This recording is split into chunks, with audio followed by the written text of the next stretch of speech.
Welcome to the Sea Files, folks. Thanks for joining me. Heading out for a little workout.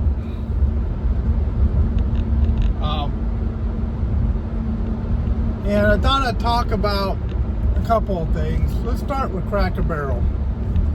I've never really talked about Cracker Barrel. I know the controversy's been all over the internet, all over cyber media, individual journalists. Anyway, Cracker Barrel started in Lebanon, Tennessee, and a long time ago. I can't remember what year it was, but it was a long time ago. Anyway, Cracker Barrel's been around since I was young, and that was a long time ago. So anyway, I grew up not too far from Lebanon, Tennessee. So Cracker Barrel kind of took on that culture, that heritage that was in that local area. And having grown up in that area, I understood the culture of Cracker Barrel. It was the old country store that, which I used to be able to go into old country stores. I remember real old country stores, not franchised. Mom and pop old country stores where you could go in and get moon pies and stuff like that. Real old country stores, and they had a very inviting family type of atmosphere to them. It felt like hometown, old-fashioned hometown. And then the restaurant in Cracker Barrel was, that was Grandma's kitchen. Now, I remember Grandma's kitchen. I remember my grandfather, on my mom's side of the family, and my dad's side also. They both were farmers. Both grandpas were farmers, and lived on farms in Tennessee. And I remember that country ham that was slaughtered on the farm, hung up in the barn, salted down, and biscuits like I have never tasted again in my life that my grandma used to make. Nobody could make biscuits like she could make biscuits. It was unbelievably good.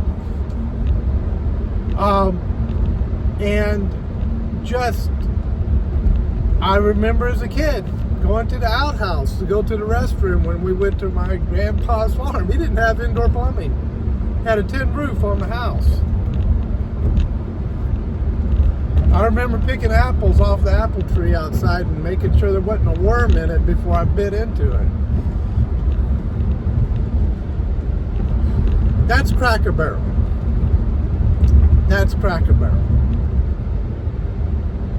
And that's the heritage that was being attacked by the CEO of Cracker Barrel. It was never just about the logo. It was about the heritage. It was about the feel of an old country store. They really mimicked the feel of real old country stores, and Cracker Barrel did a great job of reproducing that feel. It is what an old country store used to be like when you'd walk into it. And the restaurant,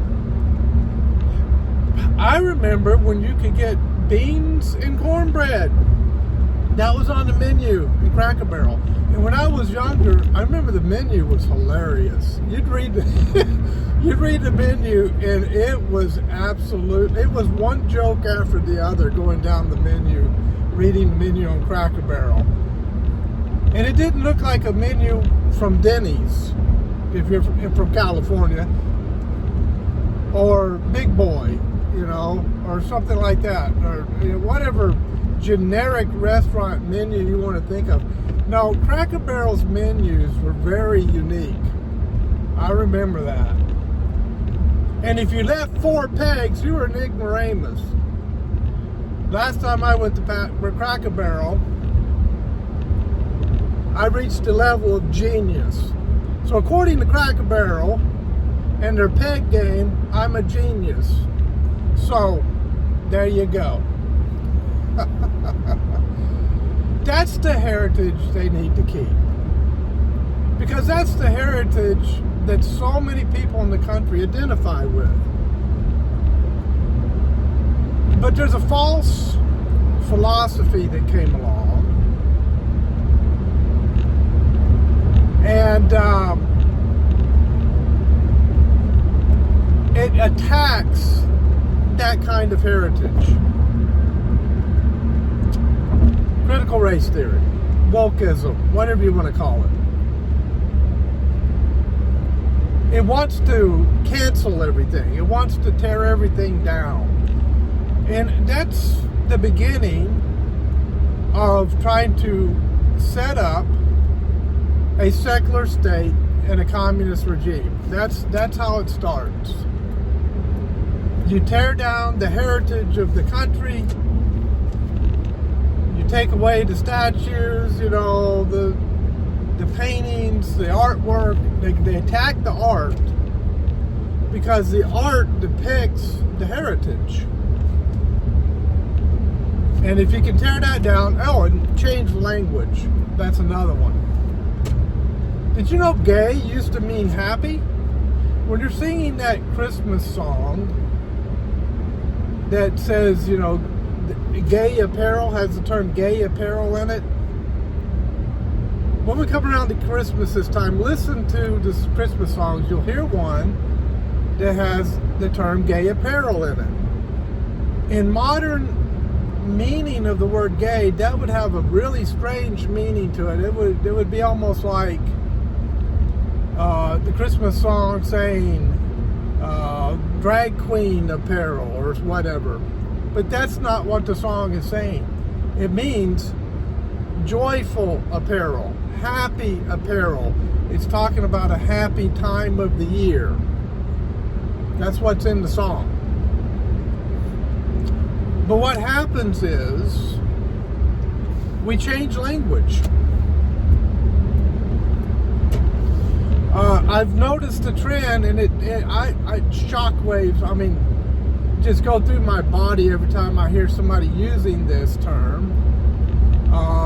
When they're talking about some crime scene or some event that occurred where a tragedy happened, maybe a car crash or something, and they'll say they were unalived.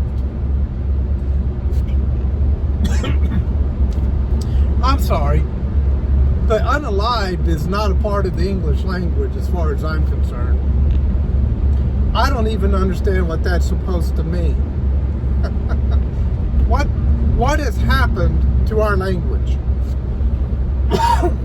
We used to say, oh, it's so unfortunate, there was this major car crash and 3 people were killed in the car crash. But now they say 3 people were unalived in the car crash. By the way, they're not accidents, they're collisions. You have car collisions, you have collisions, you don't have... An accident means that nobody was at fault. There was no mechanical failure, there was no human failure, it was just some cosmic accident. No, they're collisions, they're not accidents. Something is at fault when something like that happens, but I digress. We're talking about language. I will never use the term unalived. I won't. I refuse. I refuse to change my language. I refuse to speak some strange form of English that is dictated to me from above. or from some social media platform or something. No. I'll keep the language I've had my entire life. It's worked for 65 years. I think it'll work for a few more. So I know I'm not playing that silly game, okay? And nor am I playing the silly game of, well, we have to change the heritage. We have to make things generic. We have to be inclusive to everyone. Are you saying that Cracker Barrel was not inclusive to everyone? Wow. I would beg to disagree with that. An old country store is inviting to everyone.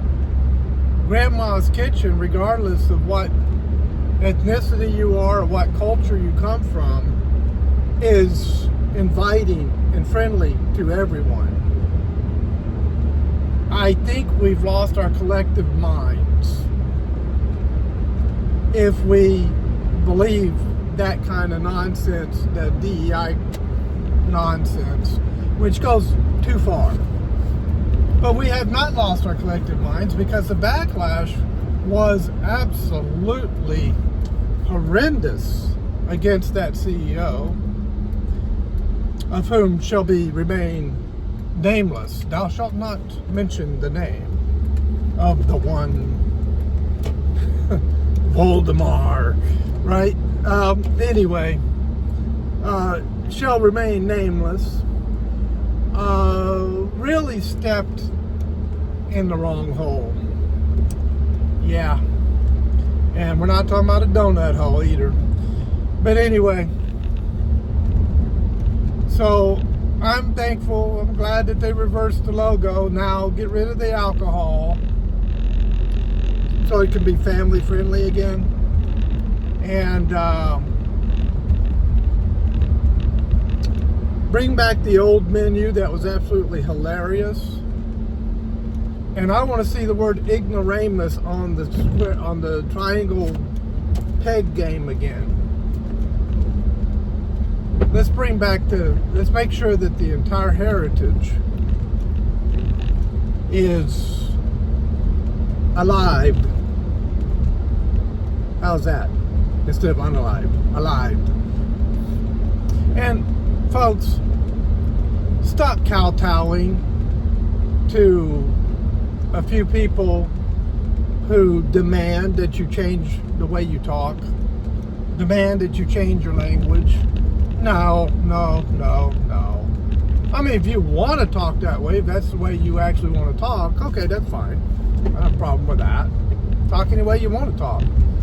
But when someone tries to use punishment of some sort, we'll deplatform you or something like that, to try to force you to use a particular form of English and to delete English words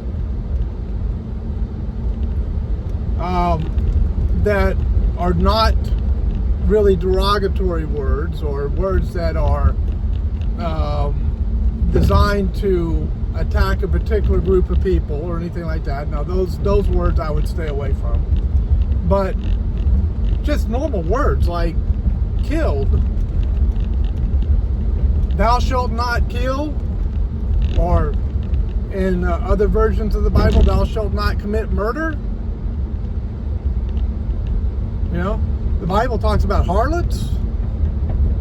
The Bible talks about all kinds of stuff. It talks about dung. Look that one up. God doesn't mince words. He doesn't mince language. He speaks the truth, and he speaks it very bluntly many times. So let's just cut the garbage, okay? Social media platforms, cut the garbage. People are going to speak the way they want to speak. Don't mess with them. And leave our heritage alone, whether it be Cracker Barrel or whether it be something else that has heritage to it. There's museums all over this country that have wonderful heritage to them. There are state parks and national forests that have heritage to them. And yet, these types that attack these corporations and try to destroy their heritage, they would want to destroy the heritage of the country. Well, we can't allow that. I was going to talk about this rapture thing too that they're talking about in September.